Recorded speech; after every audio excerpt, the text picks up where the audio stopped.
Hello friends, welcome back to the new video. In this video guys, we will talk about how to change device name in Vivo phone. Guys, you want to change your device name, so why you can change. In this video guys, I will show you how to change device name in Vivo Y53s phone.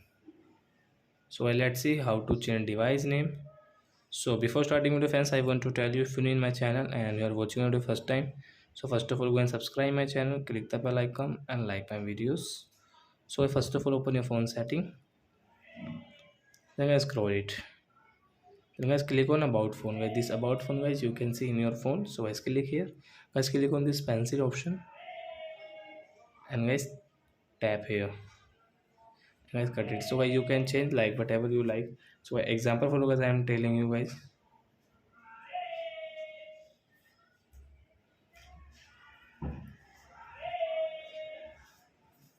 So we will change into example for phone Vivo with icon phone, then guys okay. So guys now you can see device name has changed in our Vivo phone. So I hope friends you have understood how to change device name in Vivo phone. So that's it guys, thanks for watching my video guys. Now we will meet on next video with new topic. Before guys, please go and like and subscribe my channel. Bye bye friends.